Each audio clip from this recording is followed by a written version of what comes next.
오늘 주신 하나님 말씀은 창세기 16장 1절부터 16절까지의 말씀입니다. 한 절씩 교독하도록 하겠습니다. 아브라함의 아내 사레는 출산하지 못하였고 그에게 한 여종이 있으니 애굽 사람이요 이름은 하갈이라.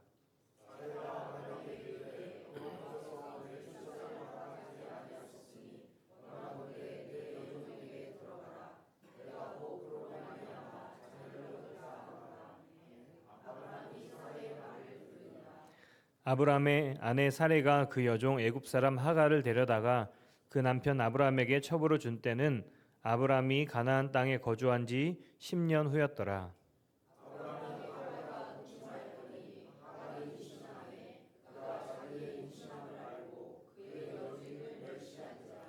사레가 아브라함에게 이르되 내가 받는 모욕은 당신이 받아야 옳도다. 내가 나의 여종을 당신의 품에 두었거늘 그가 자기의 임신함을 알고 나를 멸시하니 당신과 나 사이에 여호와께서 판단하시기를 원하노라.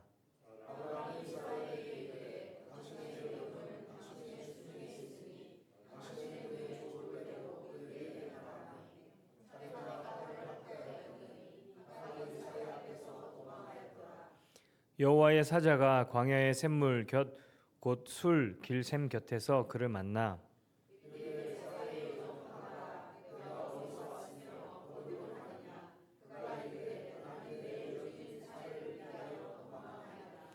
여호와의 사자가 그에게 이르되 내 여주인에게로 돌아가서 그 수하에 복종하라.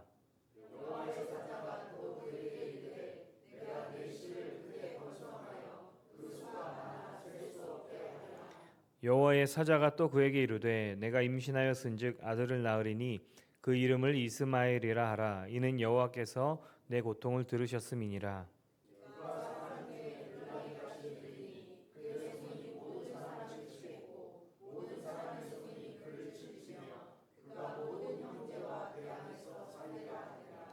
하갈이 자기에게 이르신 여호와의 이름을 나를 살피시는 하나님이라 하셨으니 이는 내가 어떻게 여기서 나를 살피시는 하나님을 배웠는고 함이라.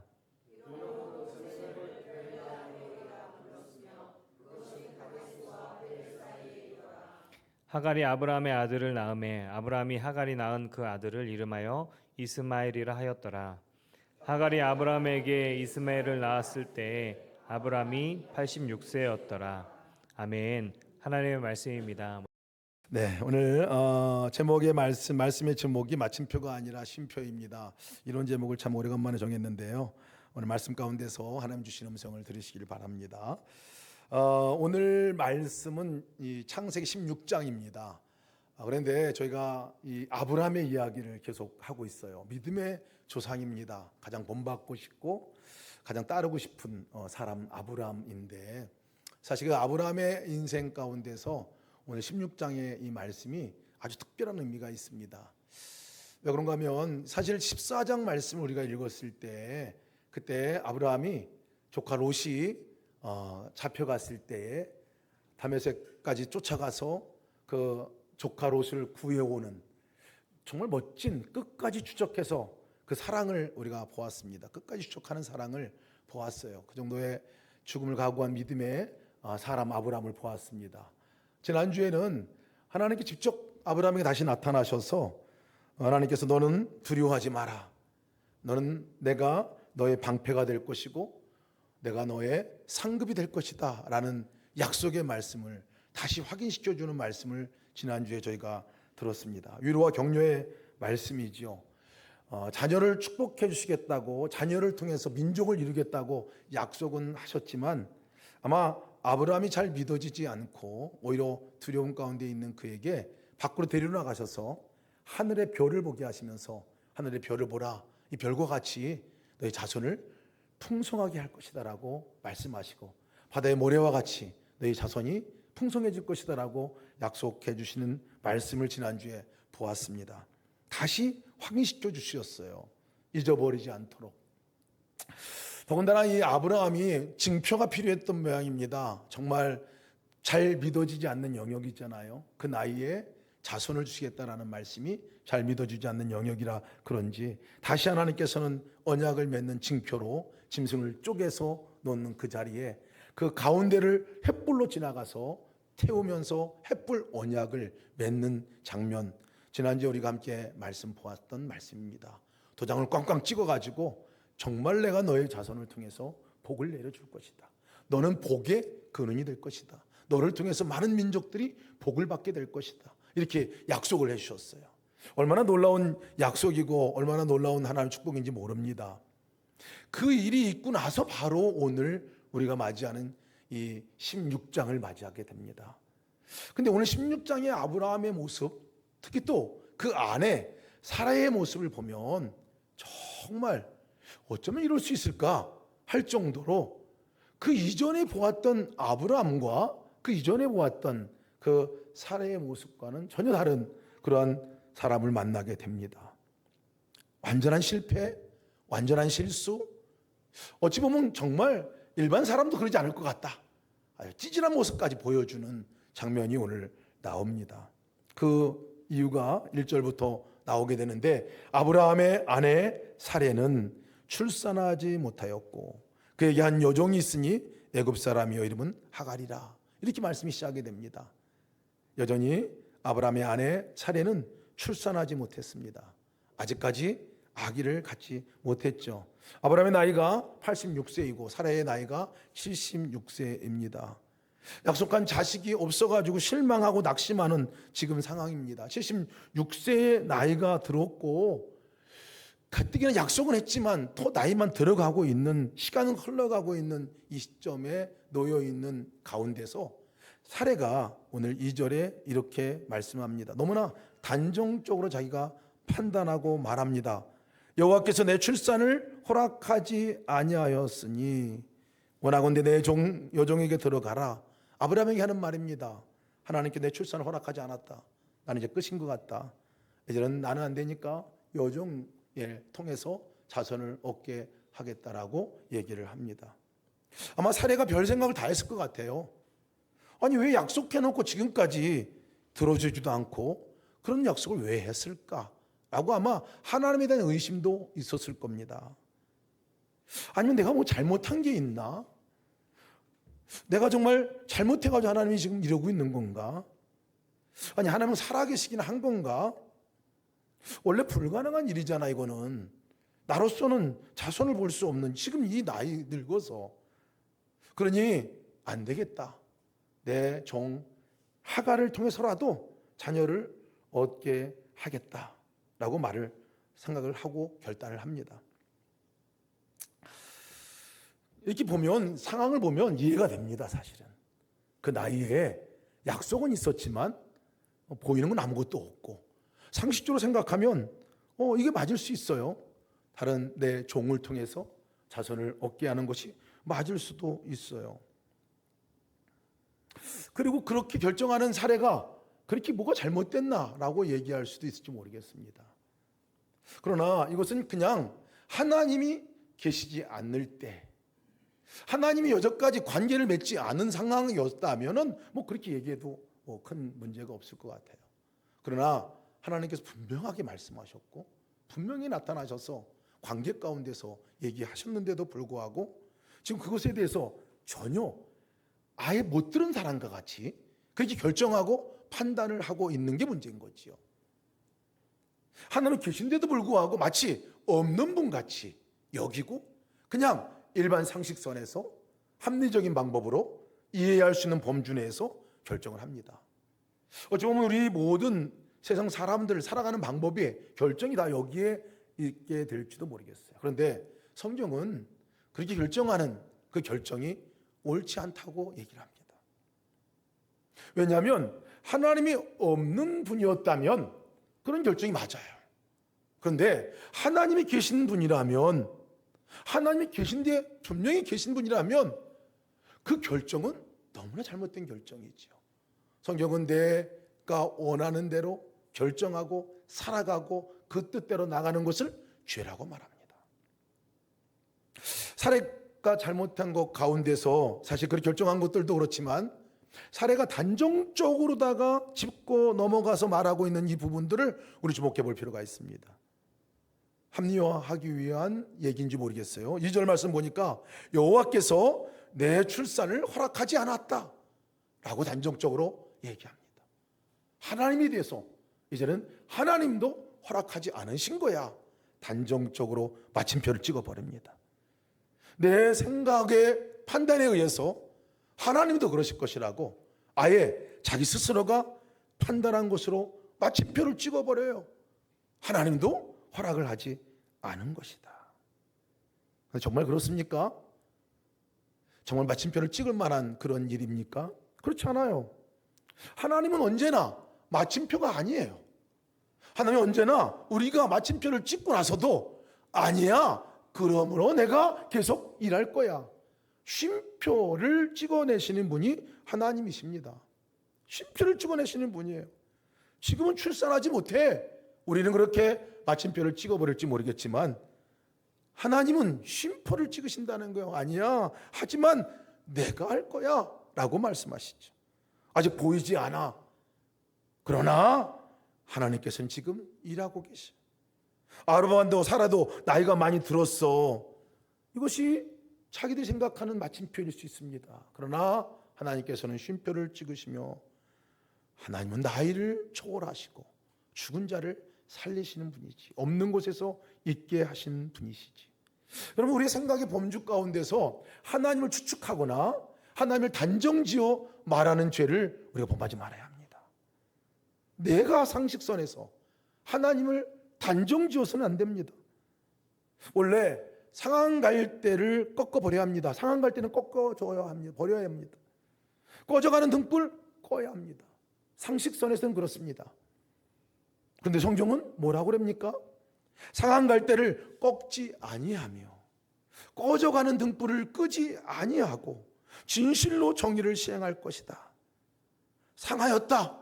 우리는 그렇게 단정짓고 끝내버릴 수 있는 일이지만 하나님은 아닙니다. 쉼표를 찍으시면서 꺾지 않으시는 하나님. 꺼져가고 있는 등불 우리는 끝났다라고 얘기할지 모르겠지만 하나님은 다시 쉼표를 찍으시면서 끄지 않으시고 계속 타오르게 하실 분이 하나님이시라고 말씀하고 있는 거예요. 약한 자, 미련한 자, 없는 자, 멸시받는 사람들, 여러분 이런 사람들은 마침표를 찍어내는 가능성이 많습니다. 끝났다. 나는 약한 사람이야. 나는 미련한 사람이야. 나는 없는 자야. 나는 멸시받는 사람이야 라고 우리는 거기서 끝내버릴 수도 있어요. 그러나 성경은 절대 그렇게 얘기하지 않아요. 하나님의 시작은 쉼표입니다. 약한 자지만 약한 자를 들어서 강한 자를 부끄럽게 할 것이다. 미련한 자이지만 미련한 자를 들어서 지혜로운 자를 부끄럽게 할 것이다. 없는 자이고 천한 자지만 그를 들어서 그 있는 자들을 부끄럽게 할 것이다. 여러분, 하나님이 없으면 마침표 찍고 끝낼 수 있습니다. 거기서 절망할 수 있습니다. 거기서 완전히 끝났다라고 말할 수 있어요. 그러나 하나님이 계시면 문제는 달라지는 거죠. 하나님이 계시면 절대 마침표가 될 수가 없다는 거예요. 주님은 계속해서 거기서 끝내지 않으시기 때문에 그렇습니다. 계속해서 일하시는 분이 하나님이시죠. 내가 보기에는 불가능하다고, 하나님이 안 된다고 우리가 단정적으로 말하지 마십시오. 하나님 그것을 원하신다고까지 말하면서 단정짓지 마시길 바랍니다. 하나는 이 사례가 경수가 끊어질 때까지 기다렸어요. 그 이후로도 하나님이 계속 일하고 계신데 하나님 일하시는 방법은 기다리시는 방법이었어요. 언제까지? 이때 이후로다가 13년 후에 사례가 아들을 갖게 됩니다. 경수가 완전히 끊어진 그 이후에 이삭을 주셨습니다. 사라는 단정적으로 안 된다고 끝내버렸어요. 그러나 하나님께서는 절대 그 가운데 끝내지 아니하시고 지금도 계속해서 일하고 계시다고 말씀하고 있는 거예요. 사례를 보면요, 자기 생각한 것, 옳다고 확정한 것, 하나님도 그럴 것이라 단정하고 그러고 나서 행동에 옮겨요. 자기 몸종 하갈, 이집트에서 바로에게서 얻어온 종 같습니다. 이 몸종을 통해서 집안의 대를 이으려고 합니다. 아브라함에게 들여보냅니다. 이 행동은요, 사실 하나님께서 바로 그 앞장에서 그렇게 보여주면서까지 불과 햇불 언약을 맺으면까지 보여주시고 약속을 확인까지 해주셨는데 헌신짝처럼 버린 것이 돼버립니다. 하나님 없이 결정하는 결정은 그냥 정상적인 결정같이 우리가 느껴질지 모르겠지만 하나님 편에서 볼 때는 완전히 하나님 무시한 겁니다. 우리가 어떤 결정을 내릴 때에 함께 있는 사람에게 묻지 않는다면 함께 있는 사람을 무시하는 것밖에 되지 않는 거야 아닙니까? 사례가 그렇게 결정을 했어요. 자기 생각에 맞을지 모르지만 단정적으로 자기가 결정한 그 결정은 하나님 편에서 보면 그 결정은 맞는 결정이 아닙니다. 이 사례의 결정도 그렇지만 더 이상한 사람이 한 사람 더 있어요. 누구냐면 아브라함입니다. 이 이야기 아브라함이에요. 사례가 이렇게 생각하고 결정하고 얘기했으면 아브라함이 그렇게 얘기했으면 아브라함의 반응은 그러지 말아야 되거든요. 근데 아브라함은 어떻게 반응하냐면 그래? 그러자 하고 받아들입니다. 그러자. 아니 사례는 그렇다 칠 수도 있어요. 왜냐하면 조금 옆에서 들었기 때문에 그럴 수도 있을지 모르겠지만 아니 아브라함은 당사자인데 아브라함은 그 얘기를 들었을 때 그래? 하고 냉큼 받습니다. 아마 합리적인 생각 그리고 이해가 될 수 있는 거 정말 납득이 되고 설득이 될 수 있는 말이기 때문에 따랐는지도 모르겠어요. 근데 아브라함의 마음에는요 아직 믿음이 없어요. 15장 2절 3절 말씀 보면 아브라함이 이르되 주 여호와여 무엇을 내게 주시려 하나이까 나는 자식이 없사오니 나의 상속자는 이 다메섹 사람 엘리에셀이니이다. 엘리에셀이 나의 상속자라고 말합니다. 자녀를 주시겠다고 말하는데 아니에요. 난 안 되니까요. 엘리에셀의 그 자녀 가운데서 내가 상속자를 삼겠습니다. 이렇게 얘기하는 아브라함의 모습을 15장에 봤어요. 그것을 보고 하나님께서는 다시 설득하고 다시 보여주고 다시 그렇게 말씀하셨는데도 불구하고 아브라함은 오늘 냉큼 받습니다. 사실 아브라함은 이러면 안 되죠.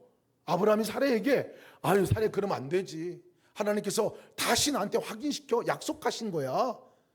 사례 당신을 통해서 당신의 몸에서 하나님이 아기를 주신다고 했었어. 자손을 허락하신다고 했어.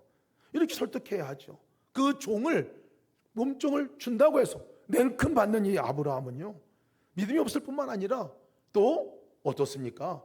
아내에게도 몹쓸 짓이죠. 사실은 그렇게 하면 안 되죠. 두고두고 이것이 아내와 갈등의 요소가 됩니다. 참 합리적인 말입니다. 참 설득력 있는 말입니다. 그러나 뭐가 문제입니까? 아브라함은 그때도 하나님이 거기 계시고 하나님의 존재가 있다는 것 빼먹었습니다. 그거 없이 들으니까 다 설득력 있게 들립니다. 그렇게 믿음이 충만했던 아브라함 아닙니까? 목숨까지 내려가면서 자기 죽을 거 알면서 롯까지 가서 구해오는 그 믿음의 사람 아브라함. 우리 지난주에 그 아브라함에 대해서 얼마나 우리가 말씀을 들었습니까? 근데 지금은 연약하게 그지할 데 없는 믿음에 관한 이 아브라함을 봅니다. 어찌 보면 우리 믿음의 여정이 비슷하다 생각이 듭니다. 어떤 때는 충만해 있다가 어떤 때는 정말 하나도 믿지 않는 사람과 같이 여겨질 때 뭐가 차이입니까? 주님을 바라볼 때와 바라보지 않을 때 차이입니다. 하나님과 함께 있을 때와 그분이 계신 것을 믿을 때와 믿지 않을 때의 삶의 차이는 천지 차이가 납니다. 천지 차이가 나. 이런 잘못된 선택이요 사실은 대가도 혹독했습니다. 집안의 분쟁이 씨앗이 됐고요. 나중에 두고두고 인류 역사 가운데서 우리 그 아브람 이 이스마엘의 후손과 또 우리 또 다른 후손과의 갈등이 지금까지 오지 않습니까? 이스라엘과 하마스의 전쟁이 그 뿌리가 거기로부터 온 것을 우리가 볼 수 있습니다. 하갈이 임신하고 나서 이 여주인의 깔보고 무시하게 됩니다. 멸시하는 일이 벌어지게 집안 싸움이 됩니다. 이런 두 사람의 갈등에 문제가 있을 뿐만 아니라 사례로부터 우리 아브라함이 바가지를 엄청 긁히게 됩니다. 집안에 아주 대단한 큰 문제가 됐어요. 보기에는 좋은 결정, 합리적인 결정, 괜찮은 결정이라 생각했는데 하나님 없이 결정하는 결정의 결과가 그렇습니다. 갈수록 문제가 생깁니다. 멸시하게 되고 시기하게 되고 질투하게 되고 다투고 갈라지고 결국은 사람을 쫓아내는 지경까지 이르게 됩니다. 아브라함에게 이 사례가 뭐라고 말하냐면 아브라함에게 이르되 내가 받는 모욕은 당신이 받아야 옳도다. 이제는 그 화살을 좀 누구한테 돌리냐면 아브라함한테 돌려요. 내가 지금 모욕받고 있는데 당신한테 가는 게 마땅합니다. 잘못은 자기가 잘못 정해놓고 책임을 계속 전가하는 모습도 보게 됩니다. 책임을 전가해요. 죄의 속성이 그런 것 같습니다. 늘 죄져 놓고 나서 잘못되고 나서 책임을 다른 사람에게 탓으로 돌리는 것들을 보게 됩니다. 근데 여기까지 우리가 보면서 이 두 사람이 결정한 것에 대한 잘못된 부분들도 있지만 또 정말 잘못된 부분들은요, 그 다음 문제입니다. 사례와 아브라함이 잘못된 것 가운데 가장 큰 잘못은 하갈을 집에서 쫓아내버린 일입니다. 같이 사는 사람을, 그것도 임신한 하갈을 집에서 쫓아내버립니다. 사례가 자신을 깔보는 여종 이 하갈을 학대하기 시작하고요, 하갈을 버리게 되고 쫓아버리게 됩니다. 갈 곳이 없는 그 아닙니까? 쫓아나가게 되면 이집트로 돌아갈 수도 없습니다. 사실 광야에서 죽게 돼버릴 수밖에 없는 여인인데 쫓아내버립니다. 근데 이 일이 사례가 하는 일들은 그래도 뭐 좀이라도 이해가 될 수도 있지 모르겠지만, 아브라함은 보니까요, 이것에 대해서도 아브라함의 반응이 어떻게 반응하냐면, 여보, 당신 종이니까 당신 마음대로 할 수 있지. 당신이 좋을 대로 그에게 하기 바라오. 이게 말이 되는 얘기입니까? 책임을 져야 할 사람이 지금 책임을 회피할 뿐만 아니라 그를 버리는 일이 생기는 거예요. 여러분, 이것을 보고 하나님이 어떠셨을까? 아마 여러분들이 보고 있다면 어떻게 여러분 판단하고 어떻게 결론을 내리겠습니까? 이런 행동을 보면 아마 하나님 편에서 마침표를 찍어버리고 너 끝이다, 그렇게 얘기했는데도 못 알아듣냐? 그렇게 얘기했는데도, 그렇게 보여줬는데도 못 믿냐? 어떻게 하는 행동이 이러냐? 지긋지긋하다, 이제 포기야, 아마 언약 맺은 거 이제 없는 걸 하자, 아마 이렇게 할 수도 있을지 모르겠어요. 그런데 하나님은 절대로 이 아브라함과 사레가 하는 그 삶을 보고 마침표를 찍고 그들을 버리지 않으셨어요. 포기하지도 않으셨어요. 오히려 그 아브라함과 사레를 끝까지 인내하시고 끝까지 빚어가시고 끝까지 그들을 만들어 가시는 그 모습을 보게 됩니다.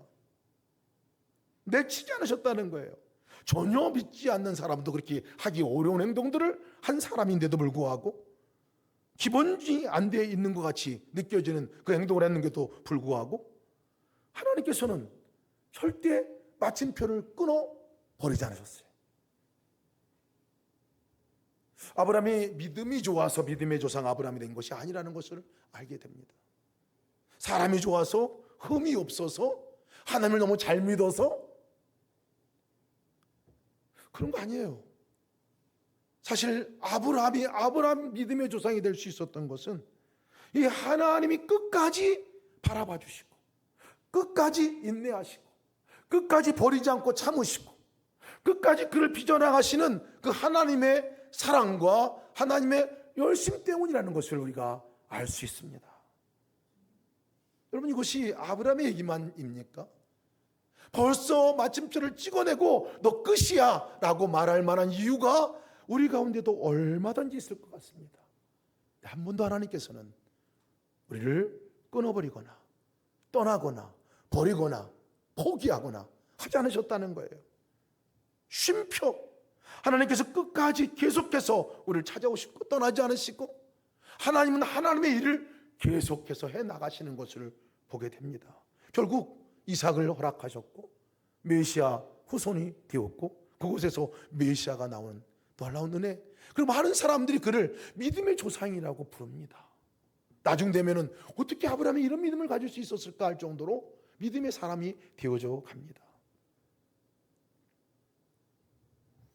히브리서 3장 5절 말씀 보면 내가 정녕 너희를 버리지 아니하고 떠나지 아니하리라.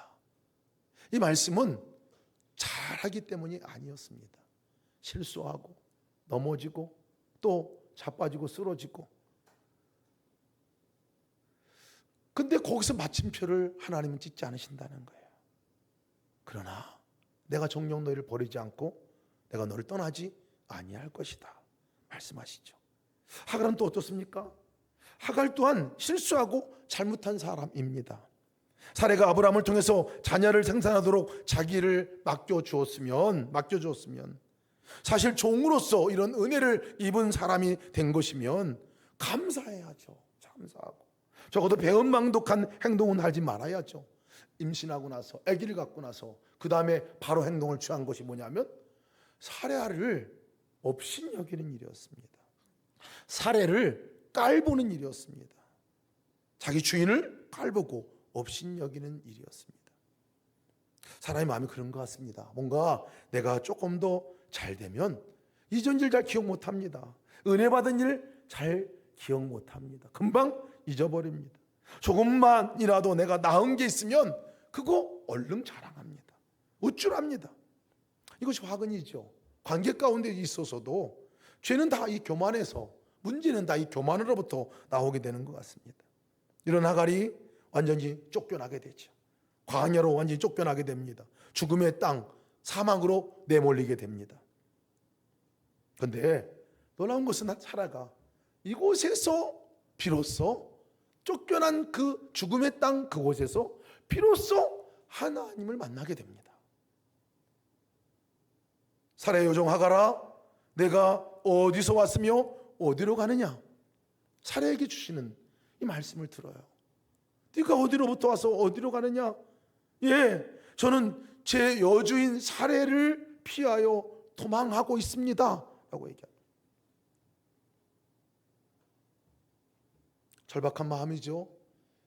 아마 그전에는 사라의 이 하갈에게 있어서 하나님은 아브라함의 하나님이고 사라의 하나님이지 자기 하나님은 아니었던 것 같습니다.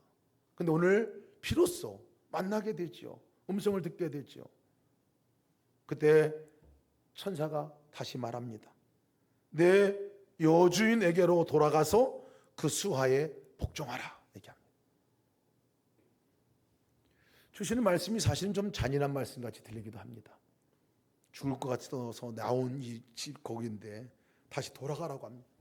가면 또 갈등과 고민과 어려움이 있을 것이 뻔한 그곳인데 또 모멸과 멸시를 당할 것이 분명한데 오늘 만난 이 천사가 수의 사자가 말하기를 다시 돌아가라 라고 얘기합니다. 그런데 하갈은 이 말에 순종을 할까 안 할까요?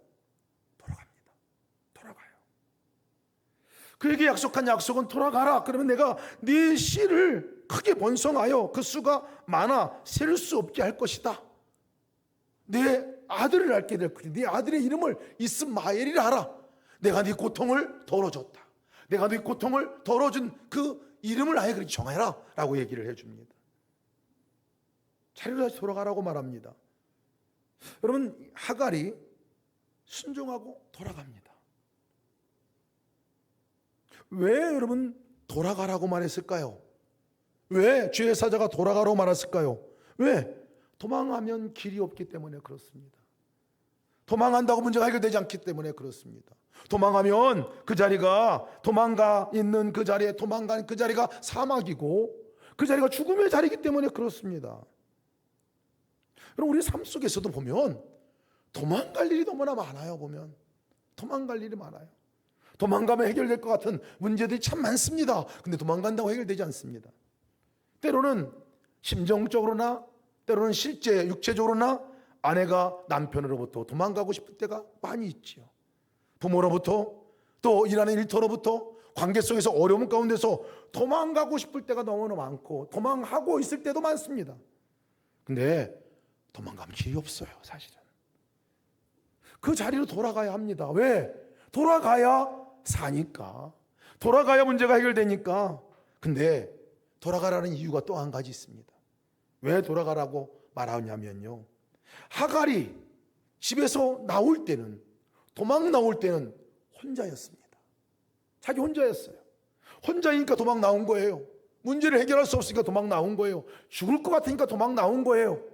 혼자 도망 나왔어요. 근데 여러분, 이 사막에서 하나님 만나고 나서 하갈은 어떻게 바뀌었을까요? 하갈은 돌아가는 그 자리가 혼자 가는 자리가 아닌 게 됐습니다. 혼자가 아니라 그 여호와의 사자, 하나님과 만난 그 하나님과 함께 돌아가는 자리가 되었어요. 혼자가 아닌 그 가는 자리가 사실은 축복의 자리가 되었습니다. 그 자리가 분쟁의 자리였고, 다툼의 자리였고, 미움의 자리였고, 원망의 자리였고, 정말 너무나 힘들고 어려운 자리였는데 그리스도 막 나온 건데, 하나님과 함께 다시 그곳을 갔을 때는 어떤 일이 일어났습니까? 화해가 되고, 미움이 용서가 되고, 원망한 것이 감사가 되고, 절망의 자리가 소망이 되고, 슬픔의 자리가 기쁨의 자리로 바뀌었습니다.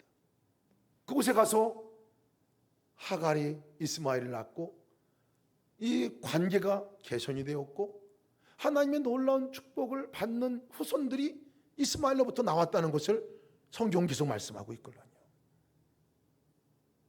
돌아가면 달라지는 게 뭡니까? 혼자 돌아가면 여러분 또 힘듭니다. 혼자 돌아가면 여전히 문제입니다. 혼자 돌아가면 여전히 그것은 절망입니다. 그런데 하갈과 같이 하나님과 함께 돌아가는 자리는 결국 그 자리는 끝이 아닙니다. 이전에는 끝이라 생각했던 자리가 더 이상 끝이 아니라 그 자리는 하나님과 함께 시작하는 자리인 것을 믿으시길 축복합니다. 우리 가정 안에서도 보면 그래요. 도망가고 싶은 자리가 얼마나 많은지 몰라요. 가장 가까운 사람일수록 도망가고 싶고, 가장 그 문제는 너무 골이 깊어서 어떻게 해결하기 어려운 관계 문제까지 갈 때가 참 많습니다. 여러분, 어떻게 돌아가야 합니까? 우리가 함께 만날 때 어떻게 만나야 합니까? 그것은 나 혼자 만나서는 안 되는 거죠. 내 혼자 만나면 여전히 그 자리는 문제의 자리입니다. 그러나 하나님과 함께 돌아가는 그 자리는 하나님의 역사가 일어나는 자리가 됨을 믿으시기를 축복합니다. 혼자가 아닌 거예요. 우리 삶 가운데 나 혼자라고 생각하는 착각, 단정 지어놓는 마침표 끝내셔야 합니다. 하나님이 함께 계시니 우리의 삶은 쉼표죠. 그래서 하갈이 말합니다.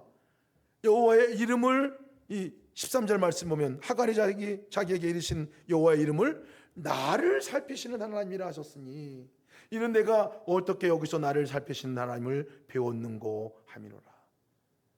거기서 고백합니다. 아직 문제도 해결되지 않았어요. 돌아가지도 않았어요. 그냥 그대로 광야에 있습니다. 그 하갈이 뭐라고 말하냐면, 하나님이 나를 살피고 계시구나. 하나님이 지금 나를 보고 계시구나. 여기서 살피시는 하나님은 원뜻으로 보면 보고 계신 하나님이라는 뜻이, 보고 계신 하나님. 여러분, 하갈의 삶은 모두가 나를 버렸다고 생각했습니다. 나는 소망이 없다고 생각했습니다. 스스로 마침표를 찍고 사실 거기 죽으러 간 거예요. 근데 하나님은 아니야. 내가 너를 보고 있어. 내가 너를 살피고 있어. 내가 너를 주목하고 있어. 하갈이 이것을 깨닫고 하나님의 이름을, 하나님은 나를 보시는 하나님이네. 부헬, 라헬, 로이라고 그곳을 이름을 정했습니다. 그 만난 셈, 그 셈이 부헬, 셈이라는 뜻이죠. 라헬, 살아계신이라는 뜻입니다. 로이, 이것이 살피신다, 보신다라는 뜻이에요. 살아계셔서 하나님은 나를 보고 계신다라는 말씀입니다. 여러분 믿으십니까? 우리 삶 가운데 하나님은 살아계십니다. 그리고 그분은 나를 보고 계십니다. 나를 살피고 계심을 믿으시기를 축복합니다. 그러니 우리 인생은 끝이 될 수 없습니다. 마침표가 될 수 없습니다. 하갈의 인생이 거기서 끝나야 할 인생이었지만, 버려질 끝난 인생이었지만 끝나지 않았습니다. 그것으로부터 시작을 했죠. 하갈만 그렇습니까? 우리도 마찬가지입니다. 우리도 마찬가지. 이사야 49장 14절 16절 말씀, 이사야 선지자가 이렇게 외칩니다. 오직 시온이 이르기를 여호와께서 나를 버리시며 주께서 나를 잊으셨다 하거니와 여인이 어찌 그 젖 먹는 자식을 잊겠으며 자기 태에서 난 아들을 긍휼히 여기지 않겠느냐. 그들은 혹시 잊을지라도 나는 너를 잊지 아니할 것이라. 내가 너를 손바닥에 새겼고 너의 성벽이 항상 내 앞에 있나니. 여호와께서 우리 가운데 하시는 말씀입니다. 혹시 우리 잘못으로 인해서 하나님 나를 잊으셨거나 나를 버리신 거 아닌가 하고 생각하는 혹시 그런 분이 없으십니까? 아무런 것도 보이지 않아서, 증거가 없다고 해서 절망 가운데 정말 하나님은 계시긴 한 건가? 나를 사랑하는 걸 맞는가 하고 의심하고 계신 분 혹시 계십니까? 그래서 하나님께서 주시는 방법이 아니라 내 방법 따라서 살궁리를 하고 찾고 계신 분 계십니까? 나는 안 된다고, 하나님도 원하지 않는 거라고 마침표를 찍어버리고 그냥 합리적인 방법으로 살아가려고 하시는, 내가 결정한 대로 사랑하려고 그렇게 하고 계신 분이 계십니까? 죽을 만큼 힘들어서 주저앉고 도망치고 싶은 그런 분이 계십니까? 우리는 이런 상황을 직면합니다. 그래서 스스로 마침표를 찍어버립니다. 그러나 하나님은 그렇지 않으신 거예요. 하나님이 계신 그 자리에는, 엘로이 하나님이 계신 자리는, 나를 보고 계신 하나님이 계시면, 살피시는 하나님이 나와 함께 계신 것을 믿으면 거기서 절대로 끝나지 않는다는 거예요. 나를 떠나지도 않고 버리시도 않고 언제나 나를 살피고 계신 그 하나님을 믿고 나가시기를 주님의 이름으로 축복합니다. 가기 싫은 곳, 다시 돌아가기 싫은 그곳으로 나를 보내신다고 하더라도 이제는 혼자 가는 자리가 아니라 하나님과 함께 가는 자리가 됨을 믿으시기를 축복합니다. 때로는 가족 돌아가기 제일 싫은 자리가 될 수도 있습니다. 만나기 싫은 관계 가운데 우리 가족이 될 수도 있습니다. 아마 이번 명절 때 그런 사람이 있을지도 모르겠습니다. 그러나 여러분, 혼자 가면 그 관계가 맞습니다. 그러나 혼자가 아니라 주님과 함께 가게 되면요, 그 자리가 달라지는 자리가 될 줄을 믿으시기를 축복합니다.